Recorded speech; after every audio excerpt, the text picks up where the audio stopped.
Bonjour à tous, soyez les bienvenus dans Riding Zone, votre magazine de la glisse et des cultures alternatives.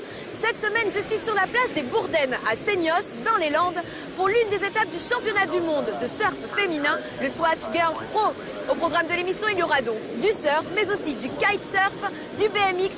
Nous irons à la rencontre de l'atypique Didier Vampas dans notre rubrique musique. Et dans notre rubrique multimédia, on vous parlera d'un jeu vidéo de surf qui vous permettra de voyager sur les plus beaux spots de la planète. Je crois que je vous en ai assez dit, on glisse tout de suite vers le sommet.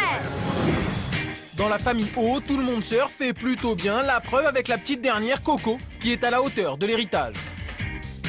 Le rock punk vit toujours et en France, son plus bel ambassadeur, c'est peut-être lui, Didier Vampas. Riding Zone s'est offert quelques jours de repos au Natural Surf Lodge et vous allez voir, les surf camps, ça a vraiment du bon. Le PKRA Grand Messe du Kitesurf a posé ses valises au Mexique, alors forcément, vous allez savoir tout ce qui s'est passé. Si on vous dit néoprène, vous pensez combinaison, eh bien Tom Combart a décidé de lutter contre ce cliché, et c'est réussi. Rider partout et tout le temps, c'est enfin possible grâce au site youriding.com. Et attention, on peut vite devenir accro, mais avant de voir tout ça, place au zapping. Je suis en compagnie de Julie Audibert, elle est l'organisatrice du Swatch Girl Pro. Alors Julie, t'es un petit peu notre Lara Croft de l'événement, d'ailleurs t'as le look aujourd'hui, j'adore. Est-ce que tu peux nous présenter le Swatch Girls Pro, cette étape du championnat du monde? La compétition a débuté en 2010, on est maintenant à la 3e édition. On a l'épreuve la plus importante du circuit européen. Et c'est un WQS 6 étoiles, donc en fait c'est une division pour se qualifier sur le World Tour. On est au plus haut, donc toutes les filles sont là pour gagner des points. Au niveau de l'endroit, on a choisi Hossegor parce que c'est la mecque du surf européen et on voulait offrir aux filles une compétition dans des conditions de qualité mondiale au niveau des vagues, et aussi pour nous c'est très important de développer le site pour les surfeuses. Donc tout est pensé par rapport à elles. Est-ce que tu peux nous parler un petit peu des têtes d'affiche qui sont présentes là? Combien de compétitrices? On a un peu plus de 120 compétitrices avec un format 76 pour la division Open et 48 pour la division Pro Junior. On a essentiellement les Hawaïennes et américaines qui sont quand même en haut du classement au niveau mondial. Et puis après, on a Pauline Nadeau, la locale de l'épreuve, Justine Dupont. On espère qu'elles vont toutes avoir la possibilité de s'exprimer au maximum, mais on espère aussi que la France aille au plus haut des marches du podium. Alors, Coco O, est-ce que tu peux nous la présenter? Donc Coco, elle vient d'une famille d'Hawaïens qui est renommée parce que son oncle a gagné le titre de champion du monde et son père, pareil, fait partie de la légende du surf. Et Hawaï est quand même l'endroit le plus impressionnant au niveau des vagues, donc on peut imaginer le niveau qu'il y avait dans la famille et qu'il y a encore. Donc elle perpétue la légende de la famille O et elle a vraiment un niveau qui lui permet un jour d'avoir le titre mondial. Bah justement, Coco O, c'est le sujet qui arrive. Nous avons fait son portrait. Elle est dynamique, joyeuse, elle a tout pour elle. Elle a seulement 21 ans. Merci beaucoup, Julie. Voici tout de suite le portrait de Coco O. Aujourd'hui, j'ai découvert un nouveau mot avec un métier que je connaissais, mais je ne connaissais pas le nom, le Water Patrol. Yann est Water Patroller, ça se dit? C'est Water Patrol. Ouais. Il est Water Patrol. Qu'est-ce que c'est? Water Patrol, on s'occupe de la sécurité dans les grosses vagues pour les compétitions de surf. Est-ce que tu surfes? Ouais, je surfe. Moi, en fait, je surfe des grosses vagues en surf tracté, en tow-in. Moi, je fais partie de l'équipe qui a surfé Bellara en premier, quoi. Bellara, c'est une vague qui est au large de Saint-Jean-de-Luz et qui a été surfée il y a 10 ans. Voilà, c'est des vagues énormes, monstrueuses, plus de 10 mètres, voilà. Écoute, je suis très impressionnée et aussi très intriguée parce que ton jet ski, il est équipé de quelque chose que je ne connais pas. Qu'est-ce que c'est? C'est une planche en fait qui s'appelle un sled en anglais, qui permet en fait entre les vagues de récupérer les surfeurs. On récupère les gens dans la mousse ou entre les vagues et ça permet d'aller super vite avec le jet, et ça au lieu de monter sur le jet, ils montent sur la planche et en 2 secondes ils y sont. Yann, je te remercie pour ces informations et je te souhaite une bonne journée. Quant à nous, on part tout de suite à La Baule. Pour sa 3e édition, La Baule a accueilli l'un des rassemblements les plus importants de la côte atlantique. C'est un rassemblement nautique mais non motorisé. Ils sont plus de 300 participants. Regardez ce que ça donne.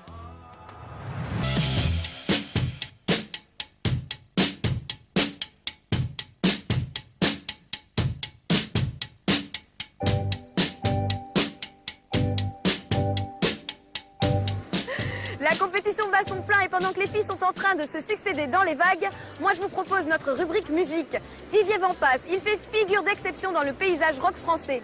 Après 30 ans en tant que leader du groupe Les Vampas, il a quand même gardé son métier d'électricien à la RATP. Alors, en 2011, il a sorti son premier album solo, dont le nom nous indique déjà son côté complètement décalé, Taisez-moi. Riding Zone adore Didier Vampas. Il était impossible pour nous de ne pas le rencontrer. Voici son actu.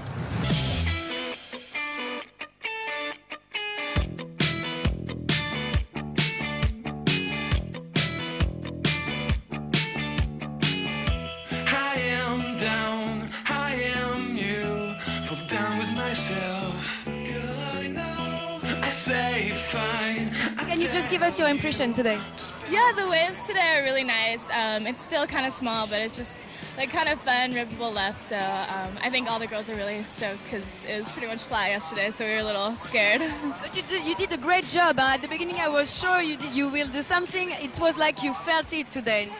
Yeah, I was just trying to wait patiently. It's always a little, nerve-wracking in the beginning, but once you get your first wave, then you kind of get the groove on. Can you just introduce yourself and say hi to French TV? Hi, I'm Alana Blanchard. Hi, French TV. Thank you, Alana. Thank you.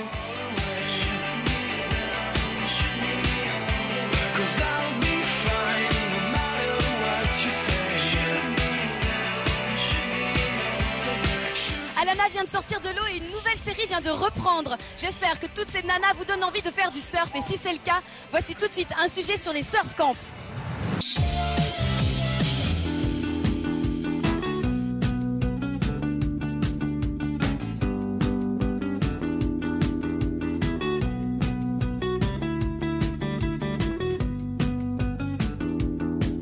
Je suis dans la Surfers Area, c'est en français la zone des surfeuses. C'est ici qu'elles se détendent, qu'elles se changent, qu'elles rangent aussi leurs planches. Quand elles sortent de l'eau, qu'elles ont un peu froid, elles peuvent même aller dans le jacuzzi. En parlant de se réchauffer, on part tout de suite pour la première étape PKRA du circuit mondial de kitesurf. Il est vrai qu'à la fin de l'étape, il manquait un petit peu de vent, mais ils ont quand même pu nous offrir un super spectacle. Regardez ça.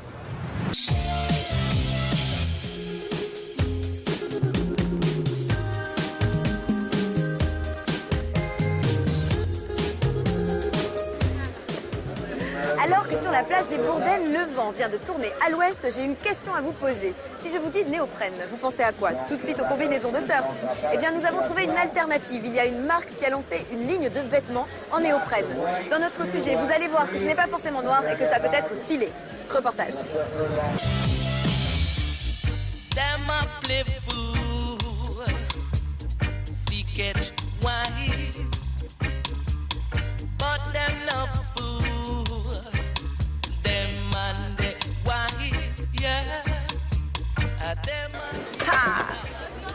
Pour ceux qui seraient en manque d'action, je vous propose vivement d'aller sur le site youriding.com. Vous y trouverez des jeux vidéo en ligne qui vous permettront de rider depuis chez vous les plus beaux spots de la planète, en surf et en bodyboard. Et si la neige vous manque déjà, eh bien il est même possible de faire du snowboard. Reportage. Devinez qui je viens de croiser. Bonjour, moi c'est Pauline Ado, j'ai 21 ans et je suis surfeuse professionnelle. Je suis d'Hendaye à l'origine et maintenant j'habite à Anglette. Pauline, dis-moi, ça fait combien de temps que tu fais du surf? Ça va faire 13 ans cet été, j'ai commencé à l'âge de 8 ans. Et donc tu es habituée à ces vagues-là?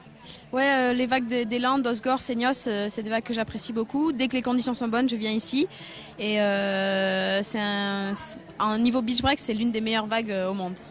Quelle a été la particularité aujourd'hui ou les difficultés pour toi? Les difficultés dans ce genre de conditions qui sont assez petites, c'est de trouver vraiment la bonne vague qui aura du potentiel et qui donnera de la puissance, de la vitesse. Il n'y en a pas beaucoup, donc c'est pas évident de les trouver. Voilà, l'océan, c'est un élément naturel qui bouge beaucoup, donc il faut être assez à l'affût et c'est pas toujours évident. Est-ce que tu peux nous donner un petit peu ton palmarès? Dans ma carrière junior, j'ai été championne du monde de ISA et ASP. Et là, c'est la deuxième année que je fais partie de l'élite mondiale du surf du top 17. Juste pour finir, un petit bilan pour toi de la compétition aujourd'hui. Donc je viens de perdre malheureusement en quart de finale. Malheureusement parce que forcément c'est en France, j'aurais aimé aller plus loin et aller jusqu'au bout. Mais voilà, avec un petit peu de recul, c'est quand même un bon résultat qui va compter pour le classement final, qui va être important. Donc il faut un petit peu regarder le global et voir que c'est des points importants pour le classement. Donc voilà, il y a du positif aussi. Ouais. On te souhaite bonne chance pour le tour et merci beaucoup d'avoir répondu à nos questions. Tout de suite, on va revenir sur toute la compétition. C'est parti pour le Swatch Girl Pro.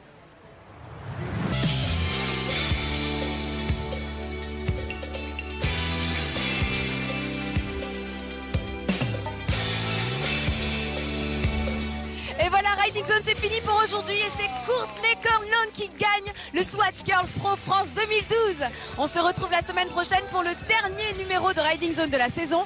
Alors soyez à l'heure, ne ratez pas le rendez-vous et d'ici là, bon ride!